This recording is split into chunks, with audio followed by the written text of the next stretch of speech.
All right, everybody, we're going to make the turn from the college scene over to the WNBA as we look towards this week's main event. Lindsay, a little bit of an update when it comes to the latest in the ongoing WNBPA, WNBA, CBA negotiations. If that wasn't enough acronyms, something tells me we will have more during this segment. The ongoing CBA negotiations have certainly once again proved a bit sticky as another extension, a 60-day extension, was granted and was agreed upon between the players and the league on November 30th. And so now we've got well into January for these two sides to figure out what exactly the plan is forward when it comes as we move forward heading towards hopefully a 2026 season. Give us some of your news, notes, scoops maybe you've heard when it comes to the very latest with your role at CBS Sports and of course covering all women's sports, and where you think we go from here in CBA negotiations. Yeah, so just to clarify, it's a 40-day extension. So it's set to expire on January 9th. And I think the goal of that is a lot happens in January, free agency. You got to get this draft in. So I think there is a whole lot of motivation to get something settled before then. As of right now, we're pushing the expansion draft, would probably be in early December. That has to be pushed back. But that can be pushed back a month, without really messing up too many things. But I think that if nothing is settled in the next 40 days, we're going to start getting into some interesting territory. But yeah, the deadline was Sunday night. Of course, that was a deadline from the 30-day extension from the previous deadline. And there was really no word until late in the day when the PA sent out a message to me and other reporters that they had proposed this 40-day extension. The league, it was soon announced that, both parties had agreed to this. Of course, like any, like the previous extension, I think either one of them can call it off with there's an out clause if things get really crazy. But in all honesty, it should just last the 40 days. But we have since found out on Monday a little bit more about what the WNBA has been proposing. Sources familiar with the situation have told CBS Sports that the latest proposal from the W, first of all, that it's, featuring unprecedented increases in pay. And, these sources are adamant that this is a different salary structure than the current CBA, which I know is your listeners will know is, the current CBA is a fixed salary cap that goes up a fixed 3% each year. And there are revenue share targets, but they are very hard to be triggered. And because they're cumulative, meaning they're based year after year, when the COVID-19 pandemic hit the first year of this deal, it made them impossible to get because they were based off of the 2019 season. So they were already so behind the buck as far as revenue and everything. My dogs have just joined me. So good. Well, we love dogs on this podcast. Don't you worry. They can pop on. They really love talking about CBA negotiations. So I love excited about labor talk. So the latest proposal from the WNBA is $1 million as a max salary, plus a revenue share component that would bring that max salary to $1.2 million. So previously it was reported that there was over $1 million being offered as max salary, but in that case, it was about an $850,000 base salary. So you were signing contracts for about $850,000, and then with the projected revenue share, it was going up over $1 million. So this is an increase in pay to where the max base salary, you'd be signing it for $1 million, and this is for the first year. Now, after that, there are, like I said, revenue share components. Does sound like they do involve league revenue and team revenue, which was a sticking point before, where I think it was only league level revenue that was in the previous CBA, and now sources say that the WNBA has proposed a combined element of this. The other important notes are that the growth of the salary cap, it will not be predetermined. So The salary cap would be $5 million, which is up from about $1.5 million for the current in the current CBA. The salary cap goes up to $5 million. And then it would increase, I'm making sure I get this language right. The increases in a year-by-year basis would be directly tied to revenue growth. So that really is different and something the players have been asking for, that there's more of an upside there. A couple of other notes, the proposal, the average salary would exceed $500,000 and the minimum salary would exceed $225,000. So those are the important notes. I've not gotten a comment back from the WNBA, from the Players Association, and often in these talks, you will have one side present their side to the media one way, and the other side will then present, say, hey, those numbers need more context. So I want to caveat that the PA is not yet released anything about their proposals or the problems they're having with these proposals.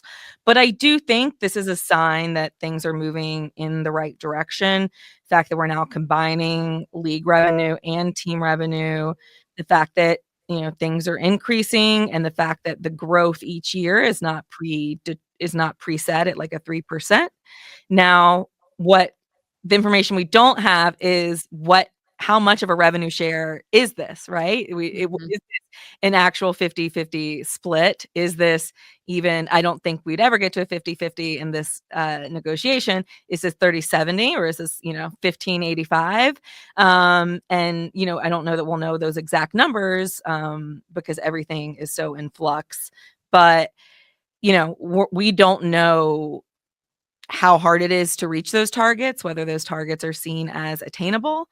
And I think those are some things we're waiting to hear from the players, if this is transformational enough, because what we've had is kind of this stalemate over the players saying they want transformational change, Kathy Engelbert saying she wants transformational change, but you have two different interpretations of what that means. And it seemed that the W seemed to just think that would be an increase in salaries, a significant increase in salaries.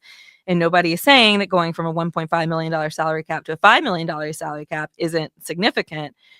But what players want is really an opportunity to experience this growth in real time, because these players can't. Yeah, you're always building for the future, but these players want it now. They're doing their work now, and so I think we have a lot left to figure out. But it looks to me, based on this reporting, the reporting I've done, and the little information we have, that things are moving in a positive direction for players. With all due respect to my co-host, Mitch Northam, so happy that we have you with us, Lindsay, for this episode, especially to your point, as it, knock on wood, finally feels like we are progressing. And not that Mitch isn't involved in these conversations too, but knowing that he's pretty bogged down with both having an infant and also covering women's basketball 7 days he does the college stuff. So he knows more about, trust me, he knows more about college basketball than anybody on the planet. Yeah. No, but this is huge because to this point, I'm a couple follow-up questions, because then we do want to wrap up the pod, and we do have some picks for making money with Mitch from Mitch Northam before he had to attend to family duties. And so first, let's start with this in terms of the revenue sharing, because that is the biggest bugaboo. If Dawn Staley is Vic Schaefer's bugaboo, in CBA negotiations, rev share is the bugaboo. And on the heels of so many of these these athletes, professional athletes, having just been student athletes, especially those that did enter college during the age of NIL, in which you could make name, image, and likeness in the wild, wild west that is college sports right now. And all of a sudden, then you enter the pros and you're told, oh, you can only make this much money in terms of your salary. You can do whatever you want, endorsements, but you can only make this much. I think that's where we're just entering a world where across the board, women's sports, men's sports, basketball, football, whatever it may be, we're just entering a new world in which, because the toothpaste got out of the tube so quickly at the collegiate level, now we get to the pros, and quite frankly, with Reddit and the internet that readily available to these athletes, they're like, no, I know that this is how much the league generated last year, and therefore I would like a cut of the pie. Just like when I was in college, if my university was going to sell my jersey, I wanted to benefit from Yeah. that in some respects. And I think that's kind of where we're at right now. And so that's where rev sharing is so important. But in the same vein, what makes the WNBA CBA negotiation so interesting is the presence of Unrivaled. And so I do want to ask just your thoughts on Unrivaled, maybe even Project B, some of these alternative leagues, how they have approached rev share, and maybe if that has impacted in turn how the players union has approached these negotiations. Yeah, I think the common theme in all of this is that these players are becoming businesswomen at the age of 17, 18 now, you know? It used to be that college athletes, For kids. very smart, go to school, like stayed in. I'm not calling them dumb, but they were not these brands. They weren't these money-making machines. Like, you have to have a business sense. It's such a young age to be a part of this. And I think that that's something that the WNBA players used to not develop till a few years into their professional careers. And then you have Unrivaled, which was started by two WNBA players, by Nafisa Collier and Brianna Stewart. Players are getting equity in that league. And so again, they're not just players, they're business women. And so it's going to make negotiations a lot more intense. They know a lot more than they used to. Right. They don't know everything, and nobody knows everything because it's very hard to get proper accounting from the WNBA. And that's because of the way it's tied to the NBA and because of the way that so many owners of WNBA teams also own NBA teams, and the way they do their accounting and their move their books around. I don't know if they know the exact numbers of what the WNBA, because their offices are merged together and their ticket sales departments are merged together. And so Nafisa is sitting here like begging for numbers, and Adam Silver's like, I don't know what the numbers are. Yeah, Sorry. and I really, I'd love to not help a popular you. Oh, take, actually, but I maybe he really didn't say think that. Yeah, maybe he didn't say that initially. I'm just glad we've gotten to a point where Adam Silver and company will at least talk about the word rev share. I think that is a significant development, even if it's a it's a low bar to clear. huge development. So what you have though is players who are no longer okay having people scare them about them asking for more, ending the business, ending the league. And women athletes across the board have been this, you know, the the perceived lack of interest in their product, which we all know there's plenty of interest there. But it's been weaponized against them. And the people who are running these programs and teams have seen, we've seen this in soccer, we've seen this in hockey, have wanted to be the heroes. And they say, it's only because of us that you have anything. If you ask for more, it will all go away. And these women now know that is not true. There is way too much money. There is a $1 billion television contract here. Teams' valuations are $500 million. There is real money happening here. Nobody can cry poor. Now, will they? I just saw a headline on The Athletic today about the owner of the Yankees. I'm blanking on his name. Hal Steinbrenner. Hal Steinbrenner. Yep. Hal It's okay. Steinbrenner I'm the saying, resident Yankees fan. You can bash him all you want, please. Please do. well, he was just saying that the Yankees weren't profitable this year and claiming poor, right? So these owners are all going to say that, right? They are all going to say that. But you have to know, like, there's so much more to it than just, what they want to finagle as profitability. And so I don't think that Unrivaled is a threat to the WNBA, and I never have. It is in the off season. It is a 3x3 league. It is not, the teams are not tied to cities or communities. It is a very fun league that I hope continues to grow and continues to be part of the ecosystem. It is not the WNBA. And I feel the same about Project B, although with the Saudi ties, I feel a little bit less excited about that. But players, it's a barnstorming league that is going to places and setting up, and it's not wanting people to get interested in teams and franchises. It's just about following the players around. It's not a direct competitor to the W. But what these leagues are providing is models of what can be paid to female athletes if you are willing to. Now, to play devil's advocate here and use a line I'm sure that WNBA owners would say, we don't know how sustainable these leagues are long term. We're a D And league, so if you don't want to play with us, then that's on you. right, but it's other ways for players to capitalize on their market share and to not be as beholden to these threats of we can shut down your league. Nice league here, would be shame if we took it away. There's too much money on the line. It's why I've always felt a deal will get done, because there's real money happening here. Right. Like there's real money to split around, and whether the players get the full complete economic model shift that they want, whether they just get partially there in this negotiation, we'll just have to wait and see. But it's exciting times. We're going to see $1 million WNBA salaries. We're going to see more revenue share, and we're going to see growth. And I want the players to keep pushing those numbers up as much as they can. And I want a season to happen. So that's where I am. Yeah, no, and these are the words of encouragement we need in this world of people on the timeline saying, "Lock the doors, Indiana Fever, to Gainbridge Fieldhouse. Like, don't let anybody in. Like, protect the league. This, that, and the other." Like, I don't want to see that on the timeline. I want to see some basketball on my timeline. And so, to that end, Lindsay, let's wrap our main event by this. Give me your opinion again. That 40-day extension that goes into January 9th. Sorry, I misspoke. It said 60. It's 40 days.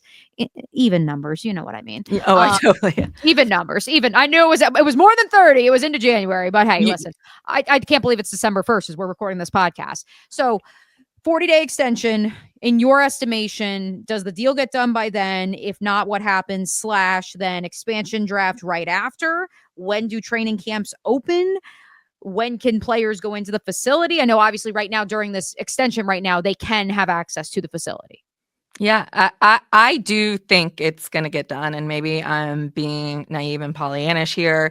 I'm very, I think I'm wearing a union hat right now, my Writers Guild of America hat from my days at Think Progress, and we were in the Writers Guild. So, but I'm also pro, there's so much momentum here. It would be dumb for both sides not to figure out how to a way to make it work. And I think really the pressure is on the owners to figure out a way to make this happen. I think it's going to be an exciting change. And my guess is, though, as much as the players are fighting, as cool as these headlines are going to be, it's also going to seem outdated really quickly, because that's how quickly women's sports are growing. It's just the reality. And it's also why, again, promise, this is not an ACC slandered podcast, especially since both Mitch and I have a vote in the weekly honor roll for player and newcomer. As do I. Yes. So exactly. Like I promise, we're not trying to slander the ACC here, but this is part of why you don't sign the grant of rights that goes through 2036 in terms of ACC and its television rights deal. Oh, for sure. Like you don't, and that's why with this negotiation for the W, I'm so interested to see how long the CBA negotiation will last. It's probably a 5-year term would be my expectation. But to your point, it's probably going to feel outdated within 2 to 3 years because the game is exploding. And you're just going to have to live with that, because the NFL is living with that right now because of their CBA that they signed in 2020. That is, I believe, an 8 or a 9-year deal. And they already feel like that's outdated in 2025. Yeah, it's things are shifting fast, and I think the players are trying all they can to get a system in place that allows them to experience some of that growth in real time. I think they will get partially there, and I think the money will get high enough that I think there will be pressure from the rank and file players too. Remember, the WNBA is, over 150, 160 now with these over expansion teams, 180 players. Who an average salary of $500,000, let's get moving. Yeah, let's get moving.